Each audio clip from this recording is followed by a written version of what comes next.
Hey, everyone. Welcome back to Silent Screams. I've got something truly terrifying for you tonight.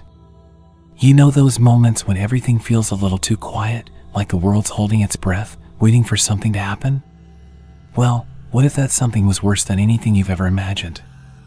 Tonight's story is about real-life encounters that took place in the dead of night, moments when you wish the sun would rise, but all you get is darkness. So, turn off the lights, settle in, and prepare to be haunted. It was one of those nights where sleep felt impossible. You know, where the darkness outside feels heavier than usual, like it's pushing down on your chest, suffocating any sense of comfort. I'd been tossing and turning for hours, staring at the shadows dancing on the ceiling, trying to convince myself it was just the trees swaying in the wind. But something didn't feel right. It was quiet, too quiet. I live alone in a small house on the outskirts of town, the kind of place people forget exists. The road outside is rarely traveled, and my nearest neighbor is a good mile away. Normally, I'd find the solitude comforting. But that night, as I lay there staring into the darkness, I felt watched. I shook the thought off, rolling onto my side and pulling the covers up to my chin. It's ridiculous, I told myself. I was just paranoid because it had been a long day.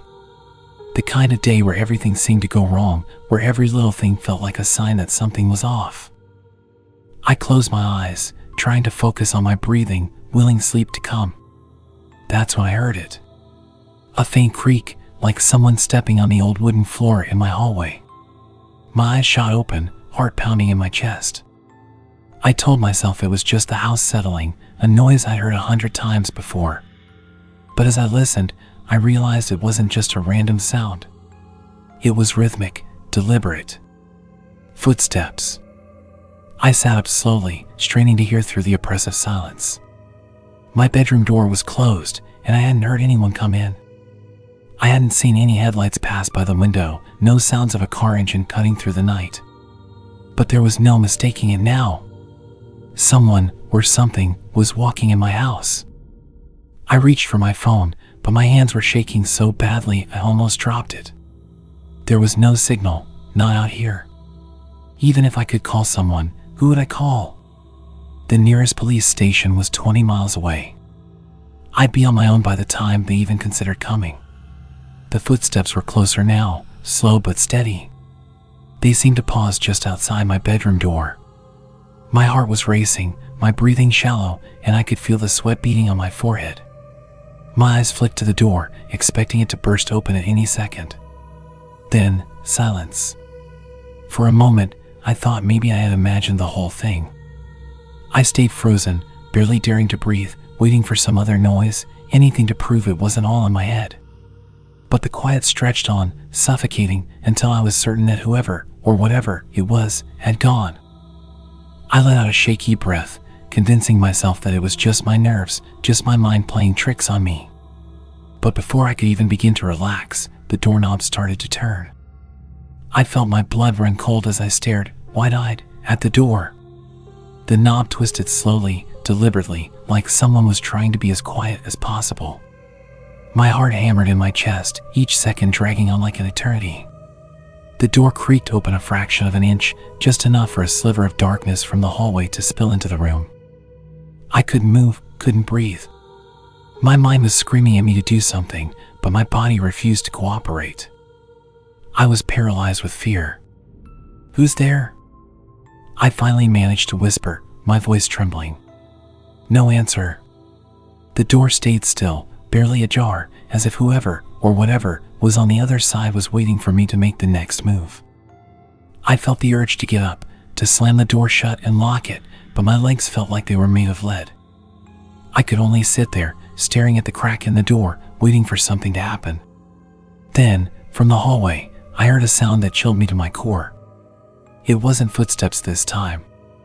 It was breathing. Slow, raspy, almost labored, like whoever was out there was standing just inches from the door, listening to me. "Please, leave me alone," I whispered, barely able to form the words. The breathing continued, steady and deliberate, but there was still no response. I could feel my heart pounding in my throat, my body trembling with fear. I had never been more certain that I wasn't alone. For what felt like an eternity, we stayed like that, the unseen presence on the other side of the door, and me, frozen in terror, unable to move or speak. My mind raced through all the possible scenarios, none of them good. Was it someone breaking in? A stalker? Or was it something worse, something not human at all? The breathing grew louder, more pronounced, like it was coming from something huge, something far larger than any person should be. I wanted to scream, to run, but my body wouldn't let me. Suddenly, the breathing stopped. The silence that followed was even more terrifying than the sound itself. I waited, my entire body tense, bracing myself for whatever was about to happen next. Then, slowly, the door began to close. The knob twisted back into place, the latch clicking softly as the door shut completely. I stared at the door, my heart still pounding in my chest, trying to process what had just happened. Had someone been in my house? Had they just left? I sat there for what felt like hours, too afraid to move, too afraid to even breathe too loudly. But the house was silent again. The oppressive feeling of being watched had faded, replaced by an eerie stillness. Eventually, exhaustion got the better of me, and I must have drifted off. When I woke up, it was morning. Sunlight streamed through the curtains, and everything looked normal again. But I knew better. Whatever had happened the night before, it wasn't a dream. I could still feel the lingering fear, the sense that something had been in my house, something that wasn't supposed to be there. I spent the next few days trying to convince myself that it was all in my head, that I'd let my imagination run wild in the darkness. But then, things started happening again. It was small stuff at first. Objects would go missing, my keys, my phone, a book I'd been reading. I'd searched the house top to bottom, only to find them in the most unlikely places. A book inside the fridge. My keys under the couch cushions, even though I never sat there. One night, I came home from work to find my front door wide open. I froze on the porch, my stomach turning with dread. I knew I'd locked it before I left. I was certain of it. I stepped inside, my heart racing as I scanned the room. Everything seemed to be in place, nothing appeared stolen or disturbed. But that oppressive feeling was back. The air felt heavy, like something was waiting for me to notice it. I checked every room, opening closets, looking under the bed, but there was no one there. I tried to convince myself that maybe I had left the door open by accident.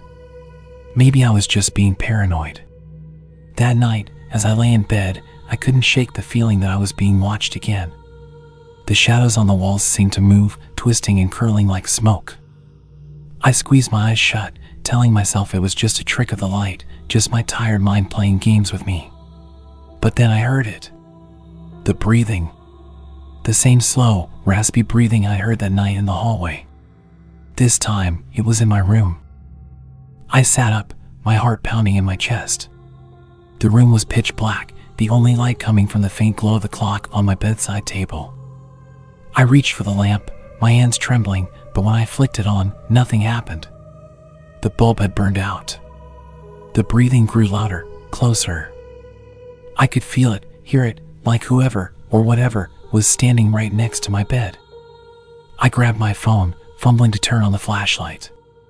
The beam of light cut through the darkness, but I saw nothing.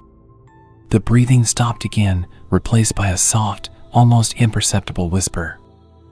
I couldn't make out the words, but it sounded wrong. Distorted. Like someone speaking through water. I shot out of bed, my pulse racing, and bolted for the door. I ran out of the house without looking back, not stopping until I was in my car, driving down the road at breakneck speed. I didn't go back that night. I drove to a friend's house and crashed on their couch, refusing to talk about what had happened. I couldn't explain it, and I didn't want to sound like a lunatic. But that wasn't the end. Whatever had been in my house, it followed me. The next day, I noticed it in small ways. A shadow moving just out of the corner of my eye, a door closing on its own. The sense that something was watching me never left. I'm not sure how long I can keep running from it. Whatever it is, it has patience. It knows I'm afraid, and it's waiting for the right moment to strike. And when it does, I don't think I'll be able to stop it.